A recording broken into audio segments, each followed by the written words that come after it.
speaking of positive shit, I actually met him once or twice. I met this dude. I did a couple shows with him when I lived in LA. So it's like 8 or 9 years ago now, 2015, 2016, 2017. So I guess it wasn't that long ago.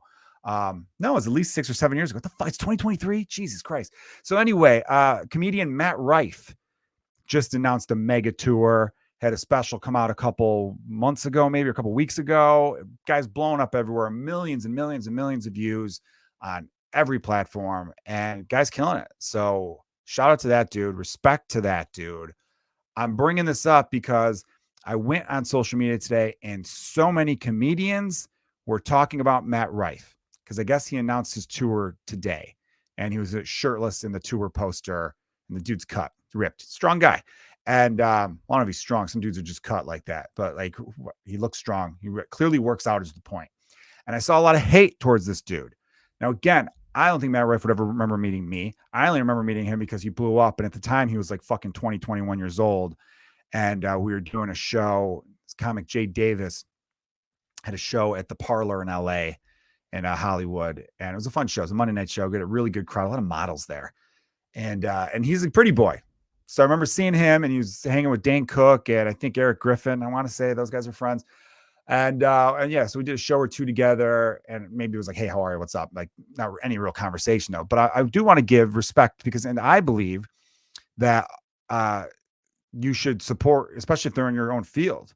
You know, I think that's like a good thing. If you've got someone who's kicking ass in your field, all they're doing is bringing more eyes to your field. I'm in the field, the industry, the business of stand-up comedy. So I believe a rising tide lifts all boats. So if you got someone who's bringing more eyeballs to stand up on YouTube, YouTube's going to suggest more stand to that person. And then now they're going to find other comedians. So that's why I'm giving a shout out to Matt Rife and giving a congratulations to that dude. Clearly he's working his ass off. He's marketing himself very well. Like a lot of people, he's doing a million crowd work videos and he's great at crowd work though. I don't really know his material, to be honest. I haven't watched any of his material, but I bring up that a lot of comedians were talking about him and it was a lot of hate. It's a lot of hate. There's a lot of shit talking. A lot of he's just a pretty boy and fuck this guy. And where are we going? There's no real talent. It's just his whole audience is women and gay guys. And I remember thinking like, sign me the fuck up. Dude, I've done shows for women and gay guys. They're great. They're good audiences. You know what I mean? Like if he's performing for nothing but people want to fuck him, it's just jealousy speaking. And I want to point out, in case there are any comedians listening to this, I didn't see any hate from big name comedians. I didn't. It was all people who are trying to get to where Matt is arriving at right now. He's getting to the destination, or he's already at the destination, probably has been for a while, that they really want to get to. And I just think it's a bad look. It is a bad look to just shit on someone for their success. Like you don't know them. And there must be some talent there. If you, like, that's another thing that people never want to admit. They think popularity doesn't mean you're the best. It does not. There's been bands who have sold, like Nickelback has outsold the White Stripes, probably. Not better. We all know that. But, God, Nickelback's such a bad example, and they're such an overly played example too. Well, I'll use them though, because I know people say worst band ever. And I'm like, no, they're not though. I don't like them. I'm not a fan.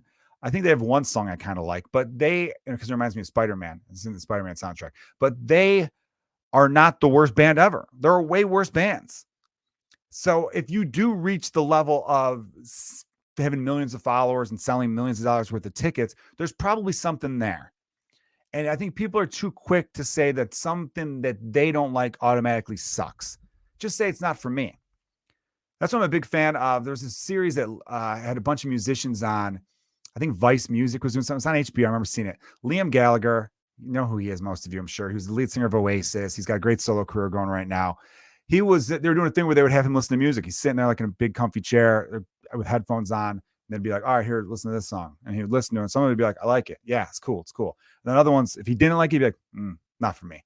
He would just say, not for me. He didn't say like, this is the biggest piece of shit ever. And who the fuck told him he could sing? They didn't do that. Granted, Liam Gallagher is a guy that if you ask him directly, what do you think of that guy? He'll be like, I think he's a twat. Like he'll do that, but that's different. You know what I mean? He's not going personal. If he doesn't like your music, it's not going personal. So I think there's a lot of people who, because they don't like someone's comedy, if you don't like, I'm not trying to sell you on Matt Rife's comedy. Again, I just told you guys, I don't really know what it is. I've just seen some crowd work clips. But my point is, if you don't like it, Why waste your time and energy and effort saying, I don't like this guy sucks, when you could be doing that, taking that same time and energy into someone you do like? You don't like Matt Rife? You think he's getting too much attention? All right, why don't you shine a light on the people who you think should be getting the attention instead of shitting on a guy who's done nothing to you and all he's doing is working his ass off trying to carve out his own audience? Maybe that's something we should all think about, right? I think that we could apply that frame of thinking to so many aspects of our lives, and I think we'll all be a lot happier for it.